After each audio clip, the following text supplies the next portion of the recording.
আমি আবারও বলছি ৭১ আমরা ভূখণ্ড পেয়েছি, এটা কোনো দলের নয়। দল যদি কি আইনেও থাকে, এটা রাষ্ট্রের জন্য অর্জন করছে। তো রাষ্ট্রের জন্য যখন আপনি অর্জন করছেন, তখন আপনি থাকলেও রাষ্ট্রের, না থাকলেও রাষ্ট্র। এখন এই মুক্তিযুদ্ধ ৭১-এ রাজাকিভাবে বললো বাংলাদেশ ভূখণ্ড পেয়েছে, এটা তো স্বীকার করে না জামাত। মনে করে এটা ভারতের একটা অঙ্গর এক্সটেনশন হয়েছে, আর ৭১ হলে প্রজন্ম হলো নিকৃষ্ট প্রজন্ম। তখন বলে, তখন তো আমাকে বলতেই হবে যে জামাত পাকিস্তানের সহযোগী সদস্য ছিল। তারা রাষ্ট্রীয়ভাবে আপনার তাদের রাজনৈতিক সিদ্ধান্ত নিয়ে আপনার পাকিস্তান হানাদার বাহিনীকে সহযোগিতা করেছে। আমি আমার কথা বলবো, আমি নিজে মুক্তিযোদ্ধা ছিলাম। আমি বলতেছি যে মুক্তিযুদ্ধের উপরে কেউ কটাক্ষ করলে আমার কাছে মনে হয় আবার আমি অস্ত্র ধরি। এই গণতন্ত্র নিয়ে আমরা কি করলাম? গণতন্ত্রের বহুবিধ রূপ দেখলাম। ৭২ সালে যদি শুরু করেন আপনি, ৭২ সালে জাসদের টুটি চেপে ধরা হলো, সেটা কি মুক্তিযুদ্ধের চেতনা ছিল? তখন যেভাবে রক্ষী বাহিনী দিয়ে মানুষকে ধরা হতো, সেটা কি মুক্তিযুদ্ধের চেতনা ছিল? এরপর আসে ৭৫-এর কিলিং হলো, তারপরে দেশের একটা পরিবর্তন হয়ে গেল, তারপর সৃষ্টি হলো আবার ১৭ বছর মুক্তিযুদ্ধের চেতনার নামে, বিচারের নামে। এই হত্যাকাণ্ডের বিচার, বঙ্গবন্ধু হত্যাকাণ্ডের বিচার, স্বাধীনতা বিরোধীদের বিচারের নামে আমরা দেখলাম যে অনেক কিছু করা হলো। আমাদের ইতিহাসের বাঁকে বারবার সামনে এসেছে চেতনার লড়াই। ৭১-এর মহান মুক্তিযুদ্ধ আমাদের অস্তিত্ব ও স্বাধীনতার মূল ভিত্তিপ্রস্তর স্থাপন করেছিল, আর ২৪-এর ছাত্র জনতার অভ্যুত্থান এনে দিয়েছে স্বৈরাচার মুক্ত এক নতুন রাজনৈতিক বাস্তবতা। কিন্তু সম্প্রতি রাজনীতিতে এক নতুন বিতর্ক দানা বাঁধছে। ৭১-এর ইতিহাস ও অর্জনকে কি সচেতনভাবেই ভুলিয়ে দেওয়ার চেষ্টা করা হচ্ছে? বিএনপি মহাসচিব মির্জা ফখরুল ইসলাম আলমগীর বলেছেন, যারা ৭১-কে ভুলে যেতে চায় বা ভুলিয়ে দিতে চায়, তারা কখনো বাংলাদেশে বিশ্বাস করে না। ৭১-কে সামনে রাখার অর্থ ২৪-কে ছোট করা নয়, বরং দুটোকেই ধারণ করে উদার গণতান্ত্রিক বাংলাদেশ করতে হবে। অন্যদিকে এনসিপির কর্মসূচিতে হামলাকে কেন্দ্র করে তরুণ রাজনীতি ও পুরনো রাজনৈতিক শক্তির মধ্যে টানাপোড়েন এবং বিপরীতমুখী বক্তব্য রাজনীতির মাঠকে নতুন করে হিসাব নিকাশের মুখে দাঁড় করিয়েছে। প্রশ্ন উঠছে, ২৪-এর চেতনা কি ৭১-এর মুখোমুখি দাঁড় করানো হচ্ছে, নাকি এর আড়ালে নতুন কোনো রাজনৈতিক মেরুকরণ ঘটছে? এই প্রেক্ষাপটে আমরা আজ আলোচনা করব। দর্শক, আমি ফারনাজ জুই, সবাইকে আমন্ত্রণ জানিয়ে শুরু করছি নিউজ 24-এর নিয়মিত আয়োজন জনতন্ত্র গণতন্ত্র। নিবেদন করছে আরআইসি স্টিল। ৭১-কে ভুলিয়ে দেওয়ার রাজনীতির অভিযোগ, এই শিরোনামে আজকের আলোচনা এগিয়ে নিতে স্টুডিওতে আছেন ৩ জন সম্মানিত অতিথি। চলুন একে একে পরিচিত হই। আমার ডান দিক থেকে পরিচয় পর্ব শুরু করছি। আছেন অবসরপ্রাপ্ত মেজর ডক্টর নাসির উদ্দিন আহমেদ, রাজনীতি ও নিরাপত্তা বিশ্লেষক। এর পরপরই আছেন এম এ আজিজ, সিনিয়র সাংবাদিক। আমার সর্বডানে আছেন অ্যাডভোকেট আবু হেনা রাজ্জাকি, আইনজীবী, সুপ্রিম কোর্ট ও রাজনীতি বিশ্লেষক। ৩ জনকেই স্বাগত জানাচ্ছি আজকের আলোচনায়। অ্যাডভোকেট আবু হেনা রাজ্জাকি, আপনাকে দিয়ে আলোচনাটা শুরু করি। যেমনটি বিএনপি মহাসচিব মির্জা ফখরুল ইসলাম আলমগীর অভিযোগ করেছেন, যারা ৭১-কে ভুলিয়ে দিতে চায় তারা কখনো বাংলাদেশে বিশ্বাস করে না। বর্তমান রাজনীতিতে এই সন্দেহ কেন তৈরি হলো? ধন্যবাদ আপনাকে এবং আমার দুই সহ-আলোচক এবং নিউজ 24-এর দর্শক শ্রোতা। ২৪-এর গণ অভ্যুত্থানের পরে সংক্ষেপে যদি বলি, আজকের এই সরকার হিসাব মতো আসার কথা ছিল ২০২৯-এ, সেই সরকার আসলো ২০২৬-এ। এই নির্বাচনের পর শুধুই মানে জুলাইয়ের অভ্যুত্থানের কারণে এটা পাইছেন, আর কোনো কারণ নাই, আর কোনো যুক্তি নেই এখানে। এখন যদি বলা হয় তাহলে কি ২৪-৭১ সমকক্ষ, আমি কি আমার যেটা প্রশ্ন করছেন সেটা উত্তর দিই।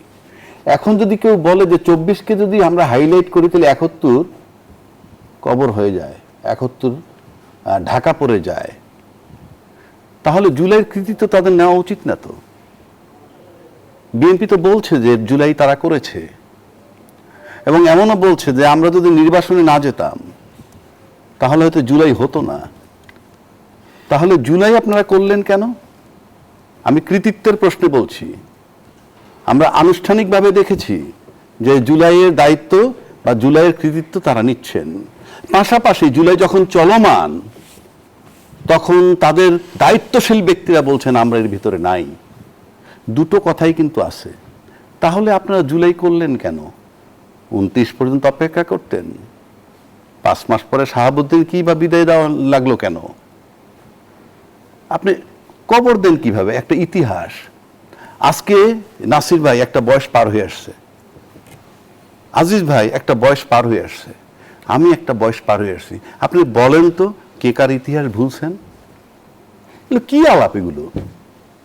আমি আবারও বলছি, 71 আমরা ভূখণ্ড পেয়েছি, এটা কোনো দলের নয়। দল যদি কি আইনেও থাকে, এটা রাষ্ট্রের জন্য অর্জন করছে।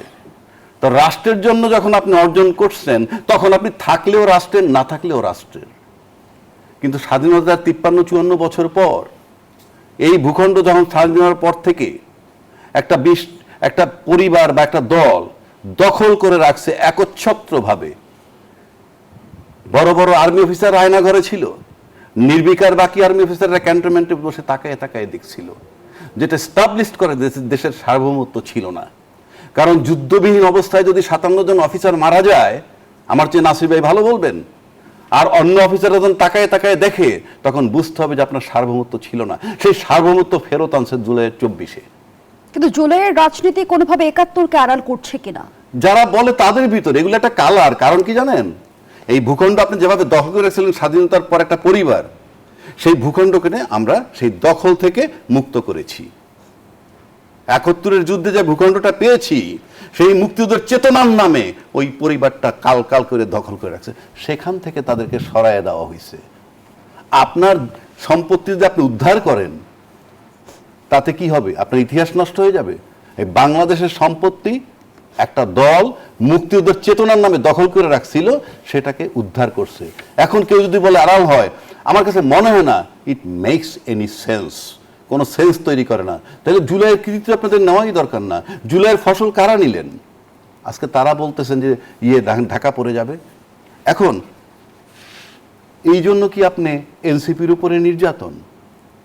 এনসিপি ধ্বংস করে দিলেন, ছাত্র সমাজ ধ্বংস করে দিলেন, তাইলে কি হবে? কারা ধ্বংস করছে? না, আমি মনে করি ধ্বংস করে দিলাম আমরা সবাই মিলে, তাহলে কি হবে? 24-এর ইতিহাস থাকবে না। আর 24 ইতিহাস না থাকলে তো আপনার তো নির্বাচনটাই হয় না। 24টা শুধু এনসিপি কেন্দ্রিক? আমি তা বলছি না। আজকে তো মাঠে রাজনীতিতে যখন এনসিপি যায়, তাদেরকে তো পিটানো হয়। আমি একটা কথা বলি আপনাকে, সিম্পল। জুলাইয়ের কৃতিত্ব যদি এনসিপিকে দেয়, কারণ রাজনৈতিক দল যদি আপনি আনেন, তখন তারা ছিল ছাত্র জনতা বা ছাত্র আপামর জনতার সাথে একটা কেউ তো নেতৃত্ব দিতে হয়। আজকেও যেমন বাংলাদেশকে বিএনপি নেতৃত্ব দিচ্ছে, নেতৃত্ব ছাড়া তো কিছু চলে না। কিন্তু অ্যাডভোকেট অভয়নুর আছে কি জুলাইয়ের কৃতিত্ব আর জুলাইকে কেন্দ্র করে রাজনীতি, এর মধ্যে নিশ্চয়ই পার্থক্য আছে। তো জুলাইকে কেন্দ্র করে রাজনীতি মানে বুঝলাম না। আপনি এখনো 71-কে কেন্দ্র করে যদি রাজনীতি করতে পারেন, আপনি এখনো 71-এর চেতনা নিয়ে বসে আছেন, এটা তো অপরাধ না। আপনি চেতনা লালন করবেন, ওটাই দোষ নাই। তো আমি নগদটা ভুলবো কেমনে? নগদটা তো এই জেনারেশনের কাছে ইতিহাস। 15 বছরে আওয়ামী লীগের 15 বছরে যে 4 কোটি ভোটার তৈরি হয়েছে, তাদের কাছে শুধু ইতিহাস 2024। আপনাদেরকে 71-এ কিভাবে নিবেন? আবার আপনি 54-তে কিভাবে নিবেন? 69-এ কিভাবে নিবেন? এটা তামাশা নাকি? হিস্ট্রি। যে লোক বাংলাদেশকে আদৌ বিশ্বাস করে না, তাকেও যদি আপনি লিখতে দেন এখন যে বাংলাদেশের ইতিহাসটা তুমি লেখো, বাংলাদেশ কিভাবে আসলো, তার সাধ্য আছে 71-কে বাদ দেওয়ার? বিষয়টা আওয়ামী লীগ চলে যাওয়ার পর, 2024-এর পর বারবার এই কথাটা আসতেছে কেন? ডাজ ইট মিন যে আওয়ামী লীগ চলে গেলে দেশের মুক্তিযুদ্ধ চলে গেল? আওয়ামী লীগ চলে গেলে দেশের 71 চলে গেল? কারণটা কি? আপনি এই কথা এখন আনেন কেন? আপনার লাইফের চেঞ্জ আপনি দেখেন না।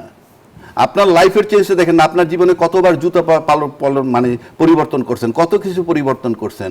আপনার বাবার নাম ভুলে গেছেন, আপনার মায়ের নাম ভুলছেন, চেঞ্জ হয়েছে। এগুলো হলো কথার কথা। আপনি কি রাজনীতি করতেছেন?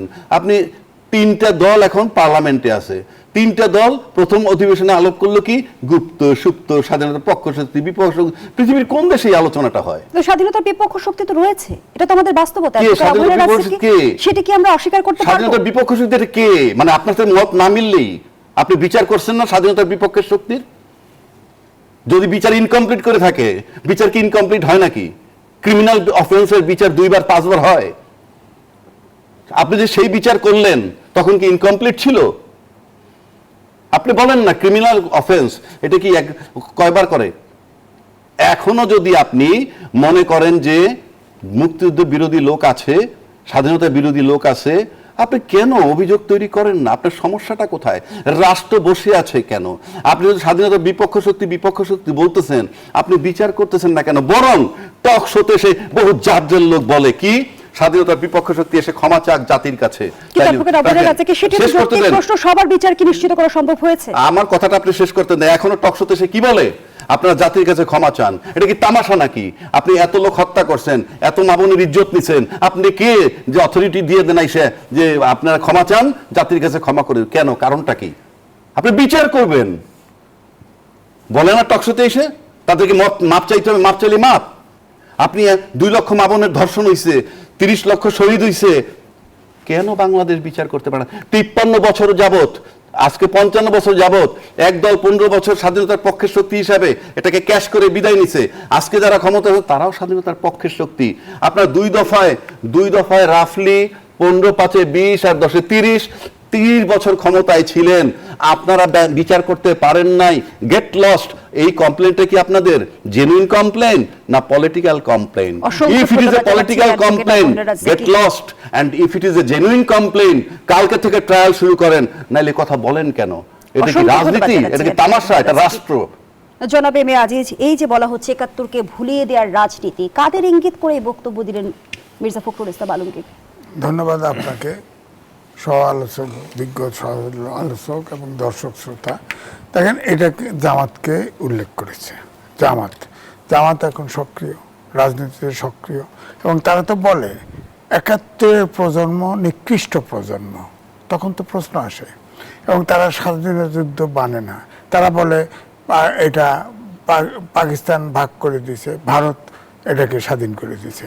আপনি বলেন তো দেখি, 25শে মার্চ যখন ক্র্যাকডাউন হলো, 2 তারিখ পর্যন্ত কে যুদ্ধ করেছে? 3 তারিখে যখন পাকিস্তানি হানাদার বাহিনী যখন ভারতে আক্রমণ করলো, তখন 3 তারিখ থেকে মুক্তিযোদ্ধাদের সাথে ভারতের যুক্ত হলো। তারপর হলো তাকে বলা হয় মিত্র বাহিনী বলা হয়। তো আপনার 2 তারিখ পর্যন্ত কে যুদ্ধ করেছে? মুক্তিযোদ্ধা। এখন এই মুক্তিযুদ্ধ 71-এ রাজাকে বললো বাংলাদেশের ভূখণ্ড পেয়েছে, এটা তো স্বীকার করে না জামাত। মনে করে এটা ভারতের একটা অঙ্গর এক্সটেনশন হয়েছে। আর 71 হলে প্রজন্ম হলো নিকৃষ্ট প্রজন্ম। তখন বলে, তখন তো আমাকে বলতেই হবে যে জামাত পাকিস্তানের সহযোগী সদস্য ছিল। তারা রাষ্ট্রীয়ভাবে আপনার তাদের রাজনৈতিক সিদ্ধান্ত নিয়ে আপনার পাকিস্তান হানাদার বাহিনীকে সহযোগিতা করেছে। তখন 3টে দল সহযোগিতা করেছে, একটা জামাত, একটা হলো নিজামে ইসলাম, আর একটা মুসলিম লীগ খয়রুদ্দিন। তখন অবশ্য জামাত দুর্বল ছিল, ঠিক। তখন তো ওই প্রাদেশিক সরকারে জামাতের মন্ত্রীও ছিল। তারা সিদ্ধান্ত নিয়ে যেটা বলেছে যে পাকিস্তান 71, আমি বলি আর কি, 71 যে দেখে নাই, যার বাপ দেখে নাই, যার দাদা দেখে নাই, তার নির্মমতা বুঝবে না। আমার কথা হচ্ছে, সেদিন প্রশ্ন করে যে ওসমানী কেন ছিল না? আরে ওসমানী নিজে বলছে যে ওখানে যদি ভারতের সেনাপ্রধান থাকতো আমি থাকতাম। হ্যাঁ, ওখানে তো আসছে মিত্র বাহিনীর ফোর্স আসছে, এই জন্য সে আসে নাই। সে স্টেটমেন্ট আছে। সেখানে তো আমাদের উপসেনাপতি মুক্তিযুদ্ধের ছিল, এয়ার ভাইস মার্শাল, কি নাম ভুলে গেছি, এয়ার ভাইস মার্শাল ছিলেন খন্দকার ছিলেন। তো সেখানে তো বলা হয়েছে যে সারেন্ডারিং ডকুমেন্ট, যে ডকুমেন্ট আমার কাছে আছে, অরিজিনাল ডকুমেন্ট আমার কাছে আছে, অক্সিলারি ফোর্স সহ পাকিস্তানি হানাদার বাহিনী সারেন্ডার করেছে। অক্সিলারি ফোর্স মানে আমরা বলি রাজাকার তো অক্সিলারি ফোর্স না। রাজাকার গরিব দুঃখী মানুষ, বেতনভুক্ত কর্মচারী ছিল। অক্সিলারি ফোর্স হলো হানাদার, আল-শামস, পিস কমিটি ইত্যাদি, যারা বেতন ছাড়া বাই ডিসিশন, পলিটিক্যাল কারণে যারা পাকিস্তান হানাদার বাহিনীকে সাহায্য করেছে, তারা হচ্ছে অক্সিলারি। বিচার হলে কি দায় মুক্তি মিলে না? গণ অভ্যুত্থানে করা অনেকেই ক্ষমা, আমি বরাবর বলছি না, গণহত্যার কোনো ক্ষমা হয় না, সেটি তো বিচার করেন, বিচার হবে, বিচার হবে। এখন বিচার হবে না কেন? সময় গড়ালে ইতিহাস ম্লান হয় কি না? ইতিহাস কখনো ম্লান হয় না। ইতিহাসই থাকবে। ইতিহাস, বাংলাদেশ আছে, বাংলাদেশের ভূখণ্ড আছে, ইতিহাস থাকবে। এখন কেউ যদি, এখন সমস্যাটা ওই জায়গায় বাড়ছে, যখন 71-এর প্রজন্ম নিকৃষ্ট প্রজন্ম বলেন, তখন 71-এর প্রজন্ম ঠিকই জেগে ওঠে। কারণ আমি তো বললাম যে 25শে মার্চ থেকে 2 ডিসেম্বর পর্যন্ত তখন তো পাকিস্তান ভারতীয় যুদ্ধ করে নাই, যুদ্ধ করেছে পাকিস্তান। যখন 3 তারিখে আক্রমণ করলো, তখন এটাকে ভারত বলতে চায় যে এটা ভারত পাকিস্তান যুদ্ধ, তারা ওইভাবে চিন্তা করে। কিন্তু আমাদের বাংলাদেশের নাগরিক কেন এটা বলবে? কেন বলবে? আপনি পাকিস্তানের বাংলাদেশের ভাত খাচ্ছেন, বাংলাদেশে আছেন, বাংলাদেশ মানবেন না, যান পাকিস্তানে যান, সমস্যা কি? পাকিস্তানে যান, পাকিস্তান পছন্দ হলে পাকিস্তানে যান। আমরা ভুল করছি, সমস্যা কি? বাংলাদেশ পাইছি, এই বাংলাদেশ গরিব দরিদ্র যাই থাকুক এখানেই থাকবো। আপনার পাকিস্তান ভালো লাগে, পাকিস্তানে চলে যান, সমস্যা নাই, বিচার নিয়ে চলে যান। এখন দুর্ভাগ্য জাতি দেখেন, পাকিস্তান আর ভারত বাংলাদেশ যদি হকি খেলা দেন, ক্রিকেট খেলা দেন, বাংলাদেশ ভারতের ইয়ে পাবেন, সমর্থক পাবেন। আবার পাকিস্তানের সাথে খেলা দেন, পাকিস্তানের সমর্থক পাবেন। অর্থাৎ এই 54 বছরে জাতি গঠন করতে পারিনি আমরা। এটা রাজনীতিবিদদের জন্য হয় নাই। যেটা রাজ্জাকি ভাই বললো, হ্যাঁ মুক্তিযুদ্ধের চেতনা বিক্রি খাওয়ার পরেই তো রাজাকাররা মাথা ছাড়া দিয়ে উঠছে। ওরা যদি ওই মুক্তিযোদ্ধার চেতনা যদি আওয়ামী লীগের শেখ মুজিব থেকে শুরু করে যদি হাসিনা পর্যন্ত বিক্রি না করত, দেশটা যদি সঠিক রাস্তায় চলতো, তাহলে তো এই দক্ষিণপন্থীর উত্থান ঘটে না, এই প্রশ্ন আসে না, বাংলাদেশের স্বাধীনতা সার্বভৌমত্ব নিয়ে কটাক্ষ করা হয় না। এবং অ্যাডভোকেট আবু রাজাকে যে প্রশ্নটি তুলেছে যে ৭১কে ভুলিয়ে দেওয়ার রাজনীতির অভিযোগ কি পলিটিক্যাল কারণে করা হচ্ছে কিনা? পলিটিক্যাল কারণে হচ্ছে কিনা পলিটিশিয়ান জানে। অনেক সূচকে দেশ আগাচ্ছে, পলিটিক্যাল সূচক পিছাচ্ছে, পলিটিশিয়ান জানে। আমি আমার কথা বলবো, আমি নিজে মুক্তিযোদ্ধা ছিলাম, আমি বলতেছি যে মুক্তিযুদ্ধের উপরে কেউ কটাক্ষ করলে আমার কাছে মনে হয় আবার আমি অস্ত্র ধরি। সেদিন দেখে নাই তো, 14 পুরুষ দেখে নাই মুক্তিযুদ্ধে কিভাবে বিড়ম্বনা হয়েছে, কত লোক হত্যা করছে, ধরে নিছে। আরে রাজাকারের মেয়েরা তাদেরকেও ধরে নিছে পছন্দ হইলে, এটা দেখে নাই? ওরা এখন ভুলে গেছে। পিস কমিটি, শান্তি কমিটি, আল শামস, আল বদর যারা ছিল তাদের মেয়েদেরকেও ধরে নিছে। যুদ্ধের ভয়াবহতা অথবা নির্মমতা হয়তো আমরা এই প্রজন্ম চিন্তাও করতে পারবো না, কল্পনাও আনতে পারবো না। আমি বক্তব্য হচ্ছে 24-এ 5ই আগস্টে আন্দোলন হয়েছে, অস্বীকার করি না। অনেক ছাত্র জনতা জীবন দিয়েছে, অস্বীকার করি না। এটাও একটা ফেসিবাদের কিন্তু ৭১ আর 24-কে এক কাতারে দাঁড় করিয়ে কারা সুবিধাভোগী হতে চাইছে? শোনেন, এই রাজ্জাকি ভাইয়ের বয়স, আমার বয়স, ওনার বয়স যা, এই 24 হলো এই শিশু 24 আর ৭১-এর তুলনা যে করে তাকে সোজা বুক করে পাকিস্তানে পাঠায় দেওয়া, সোজা বুক করে পাঠায়। তার বাংলাদেশে থাকার কোনো অধিকারই নাই। আপনি বলেন যে জুলাই অস্বীকার করছে কি? বিএনপি বলছে, উনি তো অ্যাডভোকেট, বিএনপি বলছে, আগে বলছে যে তারা যেটা স্বাক্ষর করেছে সেটা অটোনোমাস রিসেন্ট সহ তারা সেটা বাস্তবায়ন করবে, ওটা বাদ দিয়ে। এখন তো বলতেছে যে জুলাই সনদ তারা অক্ষরে বাস্তবায়ন করবে।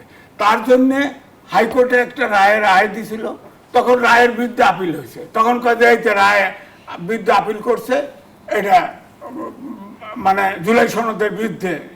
এখন তো সুপ্রিম কোর্ট রায় দিছে, সুপ্রিম কোর্ট 7-এর ক খ বাতিল করে দিছে, নীতি আদর্শ এবং জুলাই চার্টার সব সংসদের কাছে দিছে বিচার। সংসদে বসেন, কমিটি বসে দেখেন, যদি বিএনপি সংস্কারে বাধা দেয়, হ্যাঁ, তাহলে অবশ্যই আমরা তার পক্ষে বলবো। আপনি কমিটি, আমি অপোজিশন লিডারকে বলতে শুনলাম, হ্যাঁ কমিটি করেন, 50-50 রাখেন, সমান। কেন রাখবে? সংসদে একজনের 2/3 মেজরিটি, কমিটি করছে 12 জনের, 7-5-12। আপনি 5 জন যান, 5 জন যা আর্গু করেন, যদি না মানে সেটা এসে মাঠে বলেন, আমরা আপনার পক্ষে বলবো। অসংখ্য ধন্যবাদ জানাচ্ছি জনাব এ আজ, ধন্যবাদ জানাচ্ছি ডক্টর নাসিরউদ্দিন আহমদ। ইতিহাস প্রশ্নে আমাদের রাজনৈতিক দলগুলো কি দ্বৈত মানদণ্ড অনুসরণ করছে? ধন্যবাদ আপনাকে, সহ আলোচক এবং শুধু দর্শকদের অনেক শুভেচ্ছা। আমরা জাস্ট এই আলোচনা শুরু করার আগে যখন অপেক্ষা করছিলাম, আজিজ ভাইয়ের সাথে আমি কথা প্রসঙ্গে ভারতীয় রাজনীতির এবং তরুণদের যে আন্দোলনটা ওখানে হচ্ছে ককরোচ বাহিনীর, সেটা নিয়ে কথা বলছিলাম এবং প্রসঙ্গ করে আমি বলেছিলাম যে ব্রিটিশরা একটা জিনিস আমাদেরকে শিখিয়ে দিয়ে গেছে, ডিভাইড অ্যান্ড রুল। যখনই আন্দোলন হবে, যখনই কোনো একটা ন্যায্য কথা কেউ বলার চেষ্টা করবে, একটা সংগঠিত হবে, ওখানে একটা বিভাজন তৈরি করো, বিভাজন তৈরি করলেই সেটা ওই তারা যুদ্ধ করবে, মাঝখান দিয়ে ফয়দা নেওয়া যাবে হচ্ছে যারা যে ক্ষমতায় মসনদে বসে আছে তারা। আপনি মুক্তিযুদ্ধ দিয়ে শুরু করেছেন, মুক্তিযুদ্ধের প্রথম 4টা ক্রাইটেরিয়া কি ছিল, কোন চেতনার উপরে বা কোন পিলারের উপর দাঁড়িয়ে আমরা মুক্তিযুদ্ধ ছিল, গণতন্ত্র, সমাজতন্ত্র, আমাদের ধর্মনিরপেক্ষতা বা অসাম্প্রদায়িকতা এবং জাতীয়তাবাদ। তার কোনটার মূল্যায়ন আমরা গত 55 বছরে সঠিকভাবে করতে পেরেছি? গণতন্ত্র, সমাজতন্ত্র আপনি বাদ দেন, এটা বিশ্বব্যাপী এটা কবর রচিত হয়ে গেছে বলা যায়, সেটা বাদ দেন, সেটা আমাদের একটা হয়তো ভুল ছিল। কিন্তু পরবর্তীতে ধর্ম নিয়ে আমরা বিভাজন তৈরি করেছি। তারপরে কি করেছি? জাতীয়তাবাদ নিয়ে বিভাজন করেছি, কে বাঙালি কে বাঙালি না, কে বাংলাদেশি, এটা নিয়ে আমাদের বিভাজন তৈরি হয়েছে। তারপরে এসছে আপনাদের এই সমাজতন্ত্র তো বললাম, ধর্মনিরপেক্ষতা গেল, জাতীয়তাবাদ গেল, এবার আসলো গণতন্ত্র। এই গণতন্ত্র নিয়ে আমরা কি করলাম? গণতন্ত্রের বহুবিধ রূপ দেখলাম। 72 সালে যদি শুরু করেন আপনি, 72 সালে জাসদের টুটি চেপে ধরা হলো, সেটা কি মুক্তিযুদ্ধের চেতনা ছিল? তখন যেভাবে রক্ষী বাহিনী দিয়ে মানুষকে ধরা হতো, সেটা কি মুক্তিযুদ্ধের চেতনা ছিল? এরপর আসে 75-এর কিলিং হলো, তারপরে দেশের একটা পরিবর্তন হয়ে গেল, সামরিকতন্ত্র আসলো, সেনা শাসনের একটা আবরণ তৈরি হলো, তারপর সৃষ্টি হলো আবার 17 বছর মুক্তিযুদ্ধের চেতনার নামে, বিচারের নামে। এই হত্যাকাণ্ডের বিচার, বঙ্গবন্ধু হত্যাকাণ্ডের বিচার, স্বাধীনতা বিরোধীদের বিচার, বিচারের নামে আমরা দেখলাম যে অনেক কিছু করা হলো। এই স্বাধীনতার 50 বছর পূর্তি, জাতির জনকের 100 বছর পূর্তি, এই সমস্ত পূর্তিতে কোটি কোটি টাকা খালি মানে লুটপাট লুটপাট লুটপাট হলো। এই মুক্তিযুদ্ধ চেতনার নামে কতগুলো গবেষণা হয়েছে, সেই গবেষকদের আজকে কোথায়? ওরা কই? তাদের কি গবেষণার জন্য কত টাকা নিয়েছিল? এখনই আপনি পত্রপত্রিকা দিলে পাবেন যে তারা কোটি কোটি টাকা নিয়ে গেছে, গবেষণা কিছুই করে নেই, এখন সেগুলো পেন্ডিং অবস্থার মধ্যে আছে। এইটা কেন করা হয়? এগুলো হচ্ছে যে মানুষকে, যারা ক্ষমতায় থাকে তাদের একটা ম্যাকিয়াভেলি শিখে দিয়ে গেছে বহু বছর আগে, যে ফোকাস ডাইভার্ট করো। আমি ক্ষমতায় কিভাবে আছি, আমি কি করছি না করছি, আমি কি ন্যায্য কাজ করছি, আমি কার সাথে চুক্তি করছি, কাকে করিডোর দিচ্ছি, কার সাথে কোথায় আমি সশস্ত্র বাহিনী, নৌবাহিনী পাঠাচ্ছি, কোথা থেকে আমদানি করছি, বোয়িং কিনছি কিনা, হ্যাঁ, এত ট্যারিফ বসাই দিল, তার বিরুদ্ধে আমি কিছু করছি কিনা, ব্যবসায়ীদের পক্ষে দাঁড়াচ্ছি কিনা, এলএনজি আসছে কিনা, আমার ইন্ডাস্ট্রি চলছে কিনা, আমার লেখাপড়ার মান কোথায় যাচ্ছে, বাচ্চারা আজকে কেন চাকরি পাচ্ছে না, কোথায় যাচ্ছে, এগুলো নিয়ে কথাবার্তা বলার আগেই এমন কিছু একটা টপিক তুলে দাও, ওইটা নিয়ে তারা ইয়েতে থাকুক। ঠিক একই কথা হয়েছে আপনার মুক্তিযুদ্ধ নিয়ে। আমি মানে কষ্ট লাগে কোন জায়গায়, এই তরুণ প্রজন্মের কাছে আমাদের প্রত্যাশা ছিল, প্রচন্ড প্রত্যাশা ছিল, যারা যখন এই ধরনের কথাবার্তা বলবে, ঠিক আছে আপনি আপনার কথা বলেছেন, শ্রদ্ধার সাথে আপনার কথার সাথে আমরা একমত হলাম অথবা হলাম না, কিন্তু আপনি কেন আজ পর্যন্ত এই কাজটা করতে পারলেন না? বিসিএস এর একটা কি নিরপেক্ষ নির্বাচনের ব্যবস্থা করেছেন আপনি? 17 জন প্রশাসক দিয়েছেন কি মুক্তিযুদ্ধের চেতনার উপরে ভিত্তি করে? মুক্তিযুদ্ধের চেতনা কি এটা ছিল যে আমি চুজ এন্ড পিক করব, আমি ওপেন কম্পিটিশন করে কম্পিটেন্ট লোককে আনবো না, আমার দলীয় বিবেচনার লোক আনবো, আমি প্রশাসককে বসাবো, আমার যত জায়গাতে সিটি কর্পোরেশন নির্বাচন বলেন বা অন্যান্য নির্বাচন আছে, আগে আমি একজনকে দাঁড় করাবো, সে কিছু কাজ করে জনপ্রিয়তা করবে, কিছু লোককে খুশি করবে, কিছু লোকের ফান্ড তৈরি করে দিবে, তারপর আমি নির্বাচন দিব। এটা মুক্তিযুদ্ধের চেতনা ছিল। তার মানে বিভাজন প্রতিনিয়ত আমাদের ক্ষতিগ্রস্ত করে গেছে। অবশ্যই ক্ষতিগ্রস্ত করেছে, এবং এগুলো হলো আমি মনে করি টোটালি এটা হলো মানুষের ফোকাস ডাইভার্ট করার কতগুলো, এবং দেশ ধ্বংস করার পায় তারা। এবং যখন আপনি দেখবেন, আপনি নিশ্চয় অবগত আছেন, মোদী সরকারের এবার স্পষ্ট বার্তা, ভারতে বসে রাজনৈতিক কর্মকাণ্ড চালাতে পারবেন না শেখ হাসিনা। জানতে চাই, এতদিন পরে বোধের উদয় হলো নাকি এই বার্তার পেছনেও কোনো রহস্য লুকিয়ে আছে? প্রশ্নটি রাখছি, বিরতির সময় হয়েছে, বিরতি নিয়ে ফিরছি। দর্শক, জনতন্ত্র গণতন্ত্রের এই পর্যায়ে একটা বিরতি নিচ্ছি, সাথেই থাকুন। ফিরে এলাম, দেখছেন নিউজ 24 এর নিয়মিত আয়োজন জনতন্ত্র গণতন্ত্র, নিবেদন করছে আড়াইসিল স্টিল। আমরা আবারও ফিরছি আলোচনায়। ডক্টর নাসিরউদ্দিন আহমদ, যে প্রশ্নটি রেখে বিরতিতে গিয়েছিলাম, এবার মোদী সরকারের স্পষ্ট বার্তা, ভারতে বসে রাজনৈতিক কর্মকাণ্ড চালাতে পারবেন না শেখ হাসিনা। বোধের উদয় হলো নাকি এই বার্তার পেছনে অন্য কোনো রহস্য লুকিয়ে আছে? এটা একটু প্রেক্ষাপটটা যদি বলি, যে ভারতের সংসদেও কিন্তু এই প্রশ্নটা এসছে যে শেখ হাসিনা কোন অধিকারে এখানে আছেন এবং তার স্ট্যাটাসটা কি, এবং বিশেষত পশ্চিমবঙ্গে যখন বিজেপি জয়লাভ করলো এবং মমতা ব্যানার্জি হেরে গেলেন, তখন এই প্রসঙ্গটা খুব জোরে সোরে এসছিল এখানে। এখন যে কথার ইদানিং সেই বর্তমান প্রেক্ষাপট যেটা, যে পার্লামেন্টে আলোচনার প্রেক্ষিতে সরকারিভাবে যে বক্তব্যটা এসছে, তখন স্বাভাবিকভাবে প্রশ্ন আসে যে এটা কি এখনকার স্ট্যান্ড? কিছুদিন আগেও তো উনি রাজনৈতিক কর্মকাণ্ড ঘোষণা দিয়েছেন, এমনকি উনি প্রকাশ্যে ঘোষণা দিয়েছেন, রয়টার্সকে একটা সাক্ষাৎকার দিয়েছেন যে আমি ডিসেম্বরে দেশে ফিরব, তারপরে এর আগে আমি বর্ডারের কাছাকাছি আছি, টুপ করে ঢুকে যাব। এই ধরনের বক্তব্যগুলো তো উনি দিয়েছেন, তাহলে তখন কি উনি এগুলো রাজনৈতিক কর্মকাণ্ড করেন নাই, তার নেতাদেরকে উদ্বুদ্ধ করেন নাই, একটাকেও ছাড়া হবে না, দেখে দেখে সবগুলাকে বিচার করা হবে, এগুলো কি উনি বলেন নাই তার কর্মীদেরকে উজ্জীবিত করার জন্য, বিভিন্ন বার্তা দেন নাই? এখনো তো আমরা শুনি যে উনি অমুক জায়গাতে অমুকের সাথে ফোনে কথা বলছেন, অমুক জায়গাতে উনি বার্তা দিচ্ছেন, এই ধরনের কথা, এগুলো তো সবকিছু হয়ে আসছে। তো তখন উনি কি এগুলো রাজনৈতিক কর্মকাণ্ড তাহলে কিভাবে করলেন?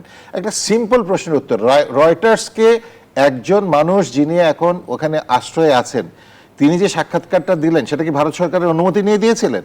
রয়টার্স অনুমতি পেয়েছিল তাকে সাক্ষাৎকার নেওয়ার, নাকি উনি ভারতকে জিজ্ঞেস করেছিলেন যে আমি রয়টার্সকে সাক্ষাৎ দিতে পারবো কি পারবো না?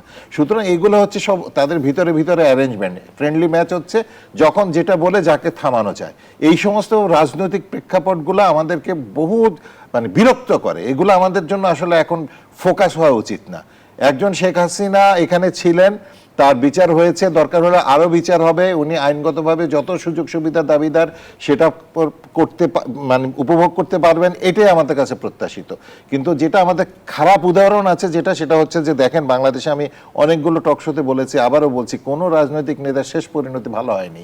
আমরা যদি মানে প্রথম রাষ্ট্রপতি, প্রথম মানে অস্থায়ী সরকারে যে তাজউদ্দিন সাহেব ছিলেন এবং সৈয়দ নজরুল ইসলাম সাহেব ছিলেন, 4 নেতা all killed, Sheikh Mujib killed, Ziaur Rahman killed, Ershad jailed, Khaleda Zia jailed, তারপর মঈনুদ্দিন ফখরুদ্দিন দেশ থেকে চলে গেছে, তারপরে শেখ হাসিনা পালিয়ে গেছে, আরোই কিন্তু পরিণতিটা শেষ হয় না, 1 নম্বর। আর 2 নম্বর হচ্ছে শেখ হাসিনা জেলে রাখবেন আপনি, জেল কি নিরাপদ?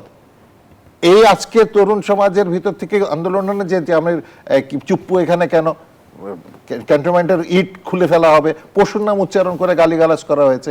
সুতরাং আমাদের রাজনৈতিক কালচারটাকেই যখন আমরা এইভাবে বিতর্কিত করে ফেলেছি, তখন তো আমাদের বিদেশি শক্তি যারা আছে বা আমাদের যারা আছে, এগুলো তো কুটচাল চালবেই, তোমাদের নিজেদের ভিতরেই তো গন্ডগোল। সুতরাং তারা ইচ্ছা মতো তাদের বাউন্স বল করে যাচ্ছে এখানে, যাতে করে আমরা মানে আঘাত পাই, ক্রিকেটের ভাষায়। জনাব এবি আজিজ, যেমনটি আসলে ভারত সরকার বলছে ভারতের মাটি ব্যবহার করে অন্য কোনো দেশের বিরুদ্ধে রাজনৈতিক কার্যক্রম পরিচালনা করতে দেয়া হবে না, তাহলে ভার্চুয়াল বৈঠক, বিবৃতি, সাক্ষাৎকার এগুলোকে রাজনৈতিক কর্মকাণ্ডের বাইরে? আরও একটি বিষয় যদি স্মরণ করিয়ে দেয়, অন্তর্বর্তী সরকারের তরফ থেকে কিন্তু সেই সময়ে কিন্তু ভারত সরকারের কাছে অনুরোধ করা হয়েছিল যে ভারতে বসে শেখ হাসিনা যেন কোনো বক্তব্য দিতে না পারে, কিন্তু সেই অনুরোধ তখন রাখা হয়নি। অন্তর্বর্তীকালীন সরকারের সময়ই ভারতের সাথে যে সম্পর্কের টানাপোড়েন সেটা সৃষ্টি হয়েছে, কারণ তারা 7 সিস্টার ভেঙে দেওয়া, অমক দেওয়া, হিমালয় থেকে সব বাংলাদেশের অঞ্চল, এইসব কথা বলে বলে ভারতের সাথে সম্পর্ক একদম খারাপ করে দিয়েছিল। আমার কাছে এখন মনে হচ্ছে, আমি যেটা আগে বলেছি, এই যে শেখ হাসিনা যে আপনার ইন্টারভিউগুলো দিল অ্যাজ এ সাংবাদিক, আপনি কোনো রিপোর্টার দেখেছেন, কোনো ভয়েস দেখেছেন শেখ হাসিনার? কোনো শেখ হাসিনার কোনো আত্মীয় স্বজন, বোন, ছেলে, মেয়ে বা রাজনৈতিক তাদের নেতা, তাদের সাথে দেখেছেন? দেখেন নাই। তো এটা তো একমাত্র বৃহৎ দেশ ভারতে গদি মিডিয়া আছে। গদি মিডিয়া মানে নরেন্দ্র মোদীর অনুগত সাংবাদিক আছে। রয়টারের রিপোর্টার সর্বশেষ এফপির কাছে সাক্ষাৎকার দিয়েছে শেখ হাসিনা, সেটা তো ওখানে রয়টার তো ভারতের প্রতিনিধি আছে, সে হয়তো ওখানে পশ্চিমা দেশে তো লবিস্ট নিয়োগ করা হয়, লবিস্টের মাধ্যমে হয়তো দিয়ে দিছে। আমি বিশ্বাস করি না যে শেখ হাসিনা এগুলো বলছে। এটা নরেন্দ্র মোদীর খেলা ছিল, কিন্তু এখন ছাত্রদের আন্দোলন হওয়ার পরে আমার মনে হয় নরেন্দ্র মোদীর রিয়েলাইজেশনটা এসছে যে এখন জানো তো, কারণ তাদের ভিতরেও আপত্তি উঠেছে, শেখ হাসিনা কেন, সংসদে আপত্তি উঠেছে, এবং এখন দেখতেছে যে শেষ পর্যন্ত শেখ হাসিনার বিরুদ্ধে আন্দোলন করতে গিয়ে নরেন্দ্র মোদীর বিরুদ্ধে আন্দোলন হতে পারে। এই জন্য সংসদীয় কমিটি কিন্তু প্রস্তাব দিয়েছে। আগে দি হিন্দুতে কিন্তু নিউজ আসছিল যে এই যে পুশ ইন পুশ ব্যাক করা বাদ দিয়ে, যে ভারত বাংলাদেশের সাথে যেসব বিষয়ে ধরেন পানি, বাণিজ্য বৈষম্য বা যেসব আছে, এগুলো সমাধান করা উচিত, তাহলে সম্ভব করা। তো এখন এই যে সংসদীয় কমিটি, মোদী সরকারের এই বার্তার ফলে কি ভারত বাংলাদেশ সম্পর্কে ইতিবাচক পরিবর্তন শুরু হবে? না, আমি এটাকে ইতিবাচক ধরে নিয়েই কথা বলবো, কারণ যদি কথা না রাখবে না। সংসদীয় কমিটি যেহেতু প্রস্তাব করছে যে শেখ হাসিনা এখন নিয়ে সমস্যা হইতে পারে, তার ব্যাপারে কথা বলা যাবে না, সংসদেও আলোচনা হয়েছে, যদি সে কথা না বলে, অর্থাৎ কথা না বলে, সে তার ফাঁসি হয়েছে, সে জেলে আসুক, বাংলাদেশে ফিরে আসুক, সমস্যা নাই, ট্রাভেলিং পাস নিয়ে আসতে হবে। সবগুলোর তো আপনি দেখেন পশ্চিমবঙ্গতে পুশিন করা হয়, বাংলা মানে বাংলাভাষী আপনার মুসলমানদের। আপনি বলেন তো দেখি 1000 কাছাকাছি আপনার আওয়ামী লীগের নেতা কর্মী আছে, ওরা মুসলিম বাংলাভাষী না? একটা পুশিন হয়েছে? একটা হয়েছে? হয় নাই তো। সুতরাং এটা মতলবী। সুতরাং আমার কথা হচ্ছে যে যদি ভারতের ভিতরে রিয়েলাইজেশন আসে, ভারত আমাদের প্রতিবেশী দেশ, ধাক্কা তো সরাই দিতে পারবো না। ভারতের 28টা অঞ্চল আছে, প্রদেশ আছে, আর 8টা কেন্দ্রীয় শাসিত অঞ্চল। বরাবর ছোটবেলার থেকে দেখে আসছি যে সরকার টু সরকার সম্পর্ক রেখে তারা লেমদুপ দর্জি বানাতে চায়, তারা বাংলাদেশকে কেন্দ্রীয় শাসিত অঞ্চল বানাতে চায়, এরকম একটা অ্যাটিটিউড তাদের। সুতরাং তারা যদি এখন আমাদের যেসব ন্যায্য দাবি এগুলো যদি পূরণ করে, যেমন বলছে ওই স্ট্যান্ডিং কমিটি বলছে তিস্তা চুক্তি, গঙ্গা চুক্তি করো, বলছে তো শেখ হাসিনাকে প্রত্যাপন করো, বাংলাদেশের সাথে এটা করো, এগুলো খুব বলছে তো, প্রস্তাব দিয়েছে।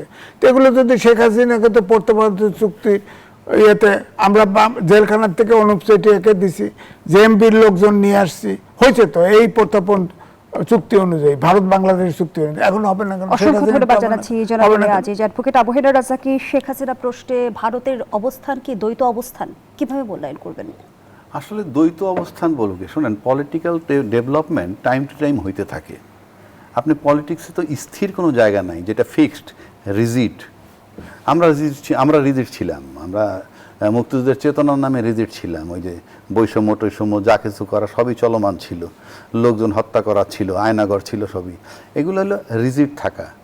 এখন প্রশ্ন হচ্ছে যে, যেমন ধরেন আজকে তারেক রহমান সাহেবকে, আমাদের প্রধানমন্ত্রীকে ভারত সফরের জন্য আমন্ত্রণ জানাচ্ছে। মানে ভারতে যাওয়াটা এখন সিম্বলিকও যদি হয় তাও জরুরি হয়ে পড়ছে ভারতের জন্যে। এখন আসেন, নির্বাচনের আগের তারেক রহমান সাহেব আর নির্বাচনের পরের তারেক রহমান সাহেব আমার কাছে মনে হয় না একটু পার্থক্য হয়েছে। অর্থাৎ নির্বাচনের আগে উনি যখন এখানে আসছেন, আসার পর আমরা যে বিষয়টা দেখছি, দেখার পর যেটা অনুমান করছি, নির্বাচনের পর আমরা অনুমানটা বোধহয় মেলে নাই অনেক জায়গায়।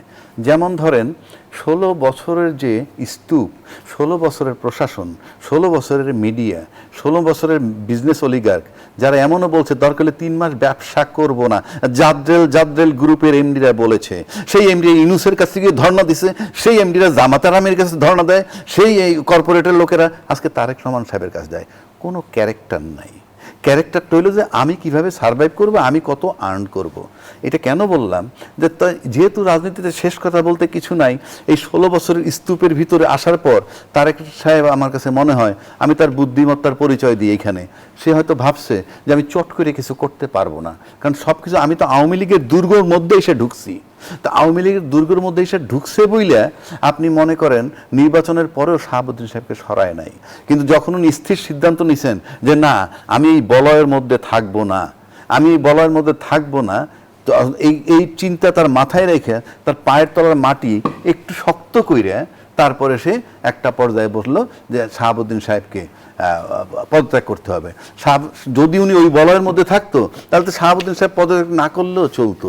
এই যে পদত্যাগ করাইছেন, এখন আমার কাছে মনে হয় সেই বলয় থেকে উনি বেরোয় আসছে। আরও কতগুলো কথা বলি। এই যে ইন্ডিয়ার যেটা শিফট হইল, কেন শিফট হইল? ইউনূস সাহেবের আসার পর ধারণা করা হয়েছিল ওই যেহেতু আওয়ামী লীগের দুর্গের মধ্যে ঢুকছে যে উনি 3-4 মাসের বেশি থাকতে পারবেন না, এবং 3-4 মাসের মধ্যে নির্বাচন দিয়ে যেতে হবে, এবং নির্বাচন দিলেই ক্ষমতায় আসবে বিএনপি, এটাও জানা। সুতরাং ইউনূস সাহেবকে আমরা সহ্য করতে পারতেছিলাম না, ওনার চলে যাওয়াটাই জরুরি।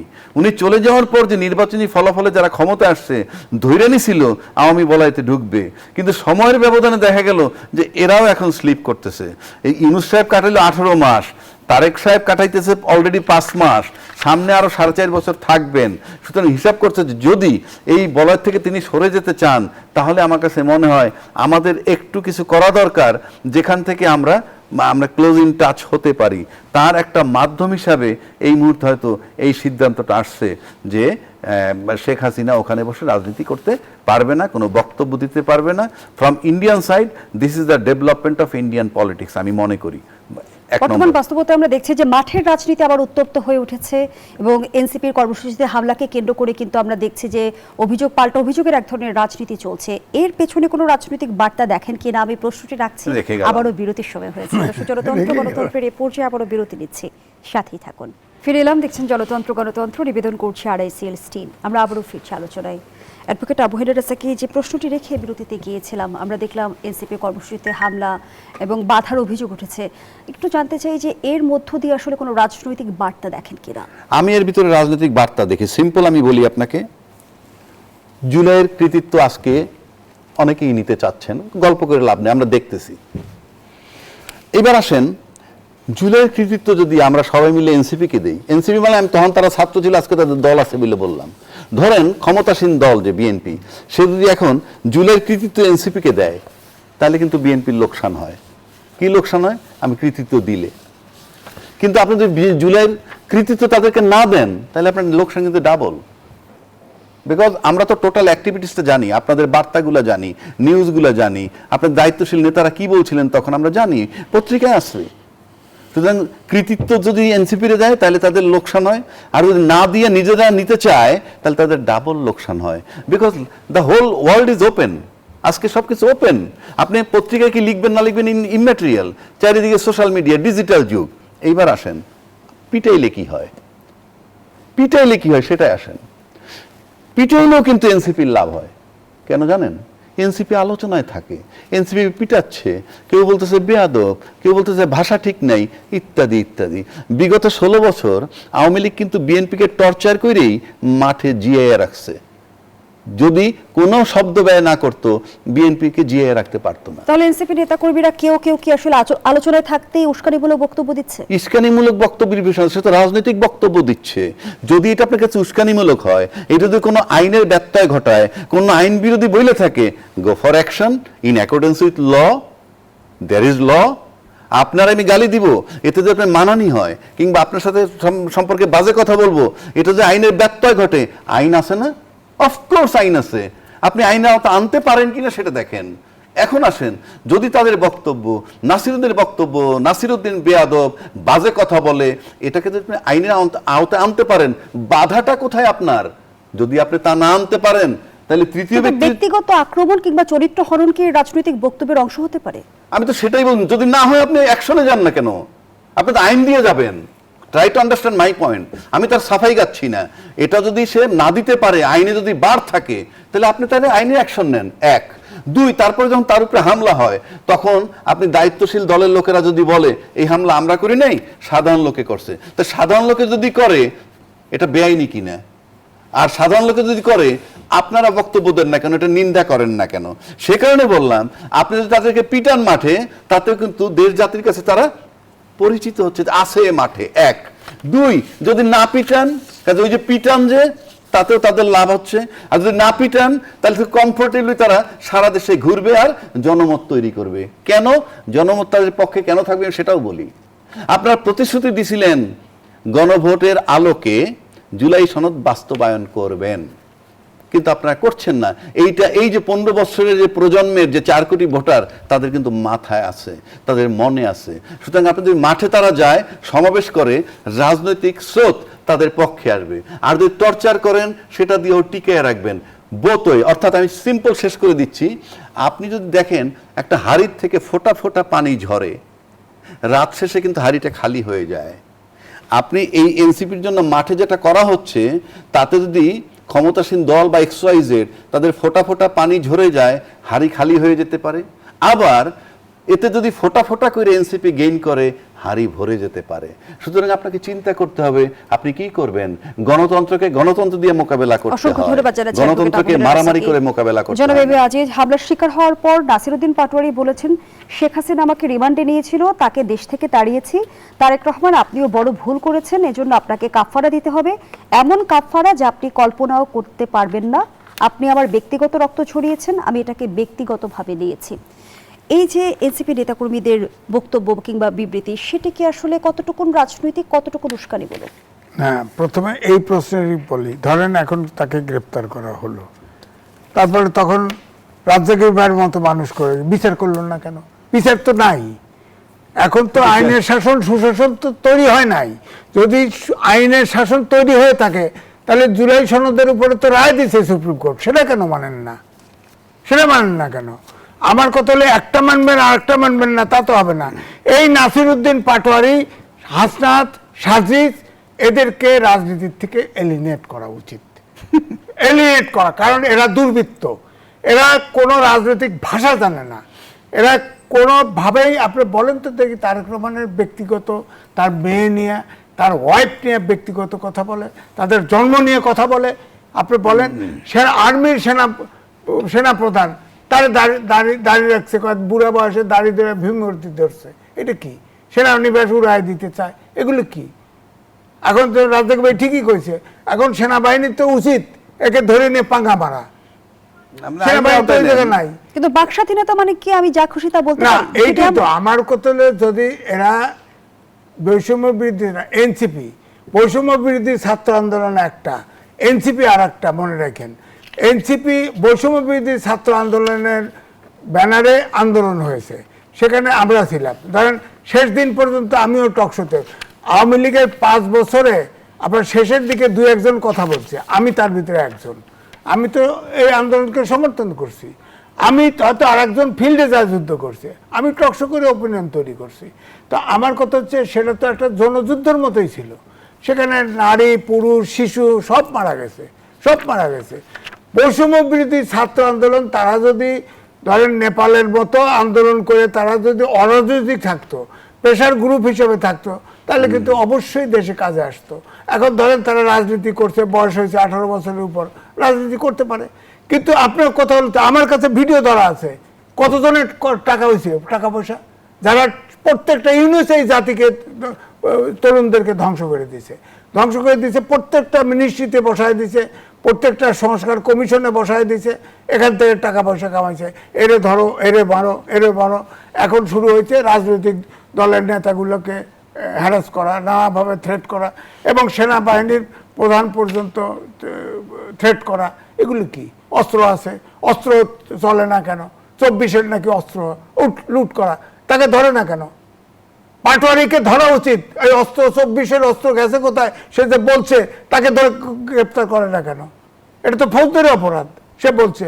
তারপরে সে জীবনে দেখে দিবে, আবার 5 বছর সময় দিছে। আরে 5 বছর, তাই সরকার 5 বছর আছে। অসংখ্য ধন্যবাদ জানাচ্ছি জনাব আজিজ, ধন্যবাদ জানাচ্ছি ডক্টর নাসিরউদ্দিন আহমদ। যেমনটি এনসিপির আহ্বায়ক নাহিদ ইসলাম বললেন, দেশের বিদ্যমান রাজনৈতিক ও অর্থনৈতিক সংকট মোকাবেলায় জাতীয় ঐক্যের বিকল্প নেই।